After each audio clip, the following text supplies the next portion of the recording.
Answer writing tips, UPSC mains. Know your product. But why to know product? ये product ही होता है जिसके basis पे हमें और आपको सोसाइटी में और हमारे एरिया में हमें रिकग्नाइजेशन मिल रहा होता है। ये रिकग्नाइजेशन क्या चीज़ है?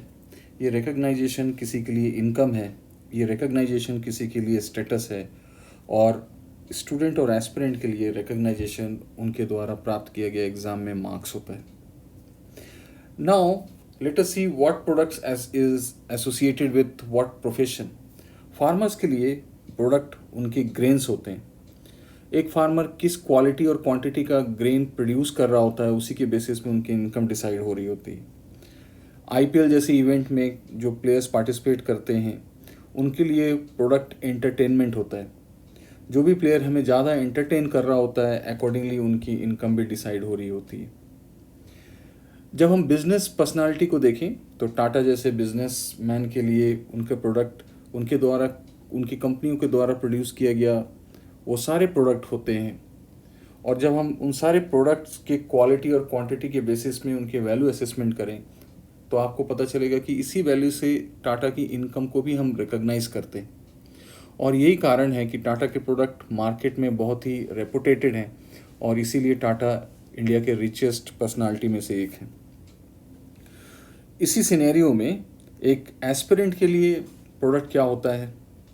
ये उनका नॉलेज नहीं होता, ये उनके पास एक्वायर किया गया इंफॉर्मेशन फैक्ट्स नहीं होता।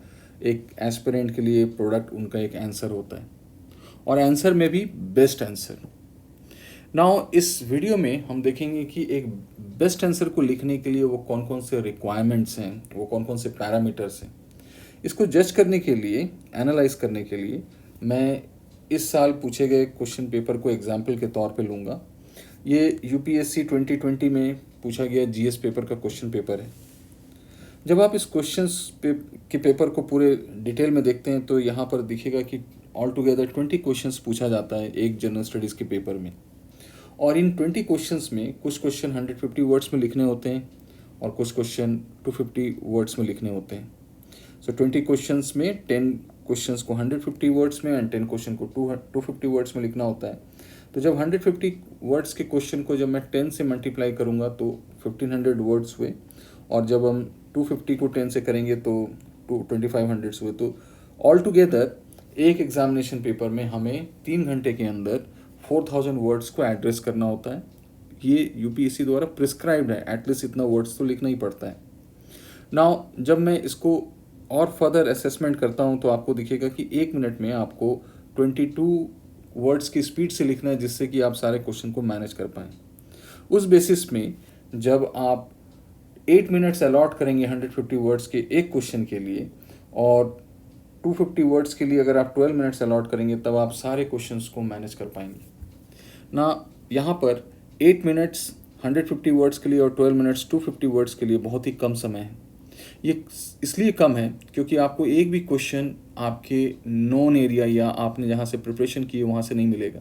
सारे क्वेश्चंस नए होते हैं, और चूंकि जब क्वेश्चन नए होते हैं तो आपको सोच सोच करके लिखना होता है। और जब आप एक समय में 2 काम कर रहे हों, यानी कि आप अगर सोच भी रहे हो और लिख भी रहे हो, तो टाइम बहुत ज़्यादा कंज्यूम हो रहा होता है, और इसीलिए ये एक लेंदी पेपर है। Now let us see some natures of different questions. यहाँ पर मैं आपको बता दूं कि मैं आंसर को डिस्कस नहीं करूँगा, मैं केवल आपको क्वेश्चंस के उन डिमांड के बारे में एनालाइज करके बताऊँगा कि देखो ये क्वेश्चन क्या डिमांड कर रहा है, जैसे कि आपको किस तरह से प्रिपरेशन करनी है, आंसर को किस तरह से डिज़ाइन और डेकोरेट करना है। तो देखिए सबसे पहला क्वेश्चन है, explain intra general and inter general issues of equity from the perspective of inclusive growth and sustainable development.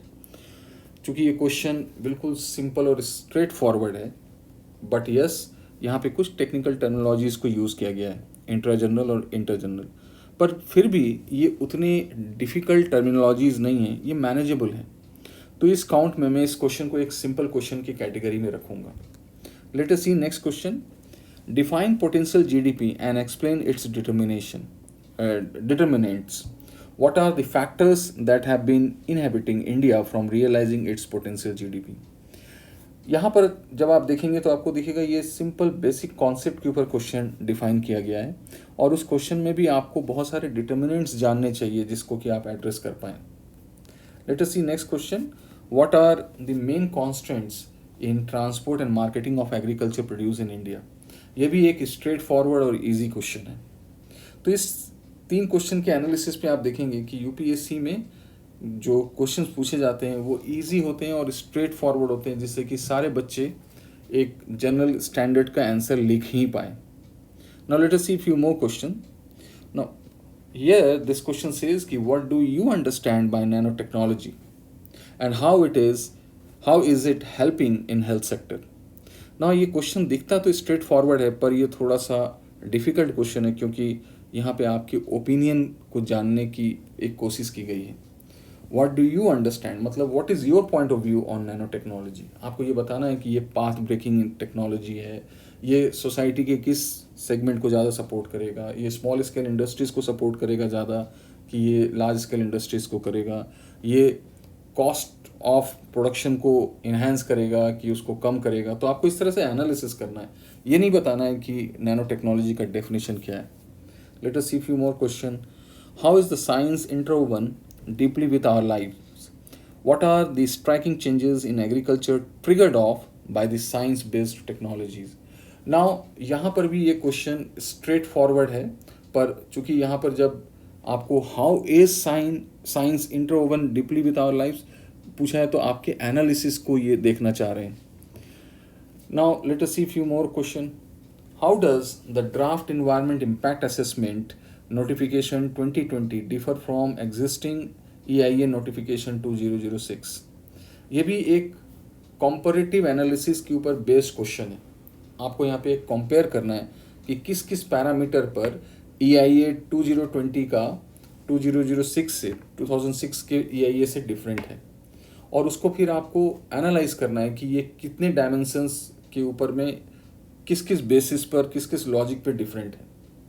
तो यहाँ पर ये दिख रहा है, जब हम इन 3 क्वेश्चन को साइमल्टेनियसली एनालाइज करेंगे तो आपको दिखेगा कि क्वेश्चंस ज़्यादातर ओपिनियन बेस्ड होते हैं. नाउ यहाँ पर मैं आपको इस बात पे एम्फेसाइज देना चाहता हूँ कि इन सारे आंसर्स को लिखने के लिए आपको कोई बुक से सपोर्ट नहीं मिल सकता, आपको किसी इंस्टीट्यूट के नोट्स से सपोर्ट नहीं मिल सकता, क्योंकि यहाँ पे हर पॉइंट पे आपके अपने पर्सनल ओपिनियन को जानने की कोशिश की गई है. Let us see few more question. यहाँ पे क्वेश्चन है कि पहला क्वेश्चन कहता है कि what are the salient features of Jal Shakti Abhiyan launch by the government of India for water conservation and water security. अब देखिए ये क्वेश्चन कह रहा है कि what are the salient features. Salient features का मतलब यूनिक फीचर्स. यूनिक का मतलब होता है which is not common, uncommon. तो आप ये कैसे प्रूव करेंगे कि जल शक्ति अभियान में कौन कौन से फीचर अनकॉमन है? यहाँ पे आपको जल शक्ति अभियान के फीचर्स के बारे में नहीं बताना है, आपको बोलना है कि ये यूनिक है अब तक के सारे water conservation and security related program से. तो वो कौन कौन से पॉइंट्स हैं? तो ये भी एक तरह का कंपैरेटिव स्टडी है, एनालिसिस है, जिसमें आपको जल शक्ति अभियान को अब तक के जितने भी प्रोग्राम यूज़ किए गए हैं वाटर कंजर्वेशन पर उससे एनालिसिस करना है कि ये रेनफेड एरियाज़ में हैं, ज़्यादातर प्रोग्राम्स ड्रॉट एरियाज़ में होते हैं, तो आपको ये कैंपेन बेस्ड है, दूसरा इंफ्रास्ट्रक्चर बेस्ड होता है. तो आपको इस तरह के बेसिस पर आपको एनालिसिस करना है. Now see few more questions. See ये क्वेश्चन कहता है कि discuss different types of cyber crimes and measures required to be taken to fight the मीनेंस.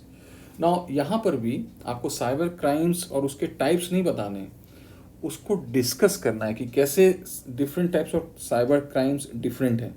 मतलब कि 5 तरह के साइबर क्राइम्स होते हैं और इन सारे साइबर क्राइम्स किस किस बेसिस में, मतलब उनका नेचर क्या होता है, वो कब इम्पैक्ट कर रहे होते हैं, उनका मोड ऑफ ऑपरेशन कैसा होता है, उनके सोर्सेज कहाँ होते हैं, वो विद इन कंट्री होते हैं कि आउटसाइड कंट्री होते हैं, उनका डेस्टिनेशन क्या होता है, वो किसको इम्पैक्ट करते हैं, इंडिविजुअल को करते हैं, बैंक्स को करते हैं, इंस्टीट्यूशन को करते हैं, कि वो गवर्नमेंट को करते हैं. आपको इस बेसिस पे एनालाइज करना है, इनको कैटेगराइज भी करना है कि कौन कितना डेंजरस है, इकोनॉमिक वाइज किससे ज़्यादा हमें लॉस लग रहा होता है, कौन हमारे सारे सिस्टम को हैम्पर कर रहा होता है, किसका वाइड स्प्रेड इम्पैक्ट है.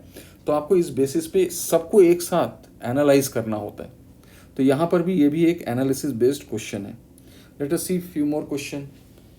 For effective border area management discuss the steps required to be taken to deny the local supports to militants and also suggest ways to manage favourable perception among locals.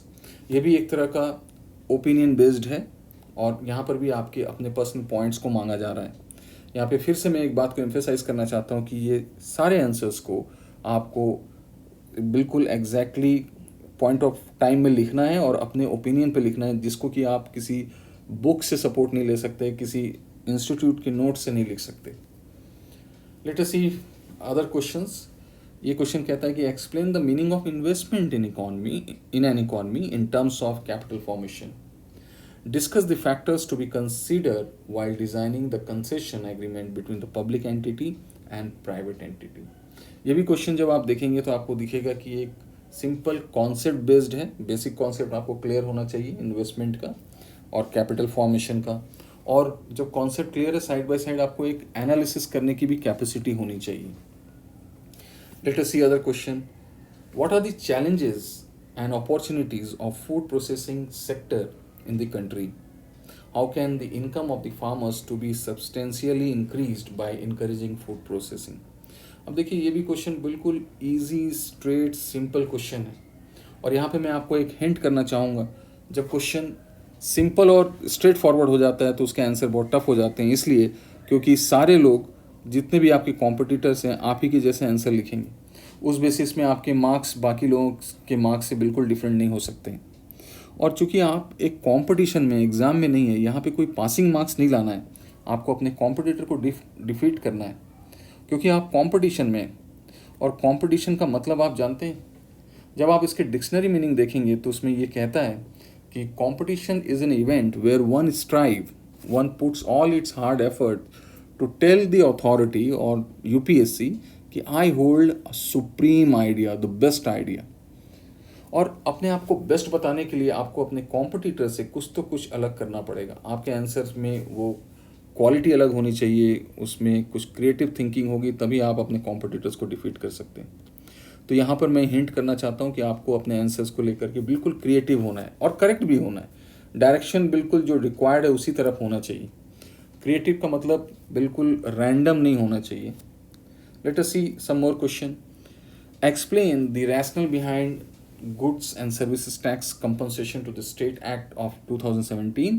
How has COVID-19 impacted the GST Compensation Fund and created a new federal tension? अब देखिए ये question लग रहा है कि current affairs का है, क्योंकि ये करंट अफेयर्स से डिराइव्ड है, पर आपके एक बेसिक कॉन्सेप्ट्स के एनालिसिस को जज करने की कोशिश की गई। ये एक सेंट्रल स्टेट के फाइनेंशियल रिलेशनशिप के ऊपर ये क्वेश्चन है।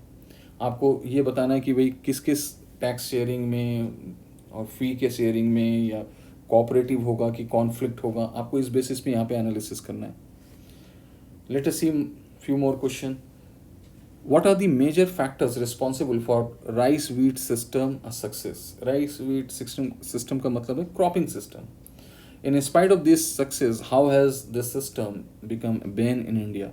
आपको बताना है कि why India stand in top rank countries in terms of the production of the rice and wheat. ऐसा क्या कारण है कि ज़्यादातर इंडिया के जो फार्मर्स हैं राइस और वीट के प्रोडक्शन में लगे, और इतना होने के बावजूद why poverty is somehow related with the production of paddy and all? Amar Sen कहते थे कि paddy and poverty grows together. ऐसा क्या कारण है कि इतना सक्सेसफुल प्रोडक्शन होने के बावजूद फार्मर्स इनकम नहीं जनरेट कर पाते?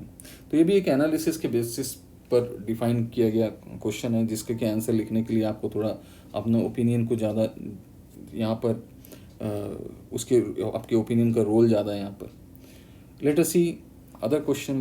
देखिए, suggest measures to improve the water storage and irrigation system to make its judicious use under depleting scenario. जब आपके मेजर्स को पूछा जा रहा है तो आपके प्योर ओपिनियन को यहाँ पे जांच करने की कोशिश की गई है। सो ओवरऑल जो कंक्लूजन है वो ये है कि questions are easy. Questions easy होते हैं। पहला चीज़ तो ये कि कॉम्प्लेक्स क्वेश्चन नहीं पूछा जाता। ऐसा इसलिए क्योंकि एक कैंडिडेट अपने रियल इनपुट दे पाए, अपना खुद का ओपिनियन लिख पाए। सेकंड, जो हमने ये चीज़ जज किया कि ये अनएक्सपेक्टेड क्वेश्चन होते हैं। अनएक्सपेक्टेड हो रहे हैं तो इसका मतलब है कि आपको स्पॉन्टेनियस आंसर लिखना है। तो आपको ऐसे स्किल्स डेवलप करना है कि जिससे आप अननोन क्वेश्चन को स्पॉन्टेनियसली आंसर कर पाएँ। तो इस तरफ आपको फोकस ज़्यादा करना है। थर्ड, जो कंक्लूजन दिखा कि क्वेश्चंस लेंदी होते हैं और क्यों लेंदी होते हैं, क्योंकि मैंने आपको जैसा कि बताया कि आपको बहुत सारे क्वेश्चन को at that given point of time उसके सारे डायमेंशंस को कलेक्ट करना है और फिर सोच करके लिखना है, इसलिए ये लेंदी होते हैं। और चूँकि 4000 वर्ड्स बहुत हैं, जब आप प्रैक्टिस करने बैठेंगे तो आपको दिखेगा कि ये मैनेज करना इस 3 घंटे में बहुत टफ है। और जो फोर्थ पॉइंट जो हमने जनरेट किया वो ये कि करंट अफेयर्स से बहुत क्वेश्चन नहीं आते। हालांकि मैं आपको एक अपॉर्चुनिटी दूंगा जहाँ पे आप कमेंट बॉक्स में मुझे वो सारे क्वेश्चंस बताएंगे इस साल के जो करंट अफेयर्स से डायरेक्टली रिलेटेड हैं। तो मेरा मानना है कि इक्का दुक्का क्वेश्चन ही होंगे जो करंट अफेयर्स के ऊपर होंगे, और मैं इसलिए आपको यहाँ हिंट देना चाहता हूँ क्योंकि हम ज़्यादातर अपने स्टडी को डाइवर्ट करते हैं। हम दिन भर में बहुत सारा समय न्यूज़पेपर को पढ़ने में कंज्यूम करते हैं, तो करंट अफेयर्स बेस्ड ज़्यादा क्वेश्चन नहीं होते। हाँ, क्वेश्चन डिराइव्ड हो जाते हैं पर आपके बेसिक कॉन्सेप्ट्स को देखने के लिए ही होते हैं। और जो हमने एनालिसिस किया कि बेसिक कॉन्सेप्ट्स में होते हैं, ये बेसिक कॉन्सेप्ट उस समय और उस जगह से ज़्यादा पूछे जा रहे हैं जहाँ सब्जेक्ट कॉम्प्लेक्स हैं। जैसे कि इकोनॉमिक्स में आपको बेसिक कॉन्सेप्ट्स के ऊपर क्वेश्चन पूछे जा रहे हैं, साइंस एंड टेक्नोलॉजी में बेसिक कॉन्सेप्ट्स के ऊपर क्वेश्चन पूछे जा रहे हैं। तो जब सब्जेक्ट कॉम्प्लेक्स है तो ज़्यादा डरने की बात नहीं है, आपको उसके कॉन्सेप्ट्स को लर्न करना है। नेक्स्ट जो पॉइंट हमने जनरेट किया कि वो ओपिनियन बेस्ड है। यहाँ पे जब ओपिनियन बेस्ड कह रहा हूँ तो एक चीज़ याद रखना है कि किसी भी बुक्स या मैगजीन से आप अपने आंसर नहीं लिख सकते, आपको कॉन्सेप्ट लेकर के अपना पॉइंट ऑफ व्यू तो लिखना ही पड़ेगा। तो जो एक दौड़ होती है कोचिंग इंस्टीट्यूट के नोट्स की तरफ, वो हमें ख़त्म करनी है। और जो अल्टीमेट पॉइंट जो हमने एनालाइज किया वो है कि एनालिटिकल आंसर होता है। एनालिटिकल का मतलब होता है, एनालिसिस से मेरा तात्पर्य ये है कि आप किसी भी क्वेश्चन को जब अपने व्हाई एंड हाउ बताते हैं, वो आपका एनालिसिस हुआ, आपका लॉजिक ही आपकी एनालिसिस है। और वो अच्छी लॉजिक आपकी क्रिएटिव थिंकिंग से आएगी, और क्रिएटिव थिंकिंग भी एक बहुत हार्ड एफर्ट से ही जनरेट हो पाती है। इसके बारे में मैं और क्रिएटिव थिंकिंग के बारे में और भी वीडियोज़ लेके आऊँगा जहाँ पे आपको मैं सपोर्ट करूँगा कि आप एक क्रिएटिव आंसर लिख पाएँ। और यही कुछ रिक्वायरमेंट यूपीएससी अपने गजट में भी कहती है। जब आप एम्प्लॉयमेंट न्यूज़ में यूपीएससी के गजट को यहाँ पे सिलेबस दिया है, जब आप पढ़ेंगे वहाँ पे यूपीएससी ने इस चीज़ को क्लियर कट डिफाइन किया है कि उनका मेन एग्जामिनेशन से क्या पर्पस है, बच्चों के आंसर में वो क्या देखना चाहते हैं। वो कहते हैं कि main examination intended to assess the overall intellectual traits and depth of understanding of candidates rather than the merely the range of their information and memory. तो यहाँ पे मैंने वो पॉइंट को बोल्ड कर दिया है जो वो हाईलाइट करना चाहते हैं आपको, कि आप जानें कि वो यूपीएससी में क्या आंसर में क्या देखना चाहते हैं। तो आपके आंसर में वो देखेंगे कि आपकी डेप्थ ऑफ अंडरस्टैंडिंग कितनी अच्छी है। इसीलिए आपको किसी भी कॉन्सेप्ट के डिटर्मिनेंट्स के बारे में भी आपसे राय ली जाती है। सेकेंड पॉइंट है the nature and standard of questions in general studies paper will be such that a well educated person will be able to answer them without any specialized study। जो हमने ये चीज़ को रियलाइज़ भी किया कि question कभी tough नहीं आते, हमें बहुत ही स्पेशलाइज नॉलेज गेन नहीं करना है। यहाँ स्पेशलाइज का मतलब ये नहीं कि बहुत ही रेयर डेटा आप जनरेट करने लग गए। रेयर डेटा का मतलब कि आप बहुत सारी रिपोर्ट पढ़ने लगे, डेटा मगअप करने लग गए कि मैं एक्स्ट्रा डेटा के साथ अपने कॉम्पिटिटर को डिफीट करूँगा, वो इनका मकसद नहीं है। नेक्स्ट पॉइंट है the question will be such as to test candidates general awareness of variety in civil services, the subject which will have a relevance of a variety of subjects which have a relevance for the career in civil services। ऐसे question पूछे जाते हैं जिसका कि relation civil services में career से है। इसका मतलब है what is civil services. Civil का मतलब होता है जनरल पब्लिक, सर्विसेज का मतलब होता है to helping one to enhance और to develop its own capacity, condition, living standard. तो ऐसा कोई भी क्वेश्चन जो मास को सपोर्ट कर रहा हो, मास के लिविंग स्टैंडर्ड, उसके प्रोडक्शन कैपेसिटी, उसकी अर्निंग कैपेसिटी को सपोर्ट करता हो, उसको कहते हैं civil career in civil services. तो क्वेश्चन ज़्यादातर ऐसे होंगे जो कि जनरल अवेयरनेस से होंगे और जो सिविल सर्विसेज से रिलेटेड होंगे। The questions are likely to test candidates basic understanding of issues and ability to analyse. देखिए इसको मैंने बहुत यहाँ पर हाईलाइट किया है। Questions are likely to test candidates basic understanding of issues and ability to analyse and take a view on conflicting socio economic goals, objective and demands. यहाँ ability to analyse तो हम जानते हैं हमारा पॉइंट ऑफ व्यू हो, and take a view का मतलब होता है कि किसी कंक्लूजन में आपको पहुँचना पड़ेगा। मतलब आपके फाइनल पॉइंट ऑफ व्यू क्या है उसको भी आपको आंसर में लिखना होगा, इसलिए आपके आंसर में कंक्लूजन बहुत इंपॉर्टेंट होता है। तो इसी के साथ मैं आपको एक सजेशन यहाँ पे देना और रिक्वेस्ट करना चाहूँगा कि आप अपने कमेंट्स ज़रूर कमेंट बॉक्स में लिखें, क्योंकि आपके हर कमेंट से मैं कुछ लर्न कर रहा होता हूँ और आपका हर कमेंट काउंट करता है। और आप मुझे ज़रूर लिख कर बताएं कि आपने इस वीडियो से क्या लर्न किया, आपको आपका पॉइंट ऑफ व्यू क्या है यूपीएससी के क्वेश्चन पेपर के ऊपर। तो इस कमेंट के साथ मैं आपको छोड़े जा रहा हूँ। Thank you.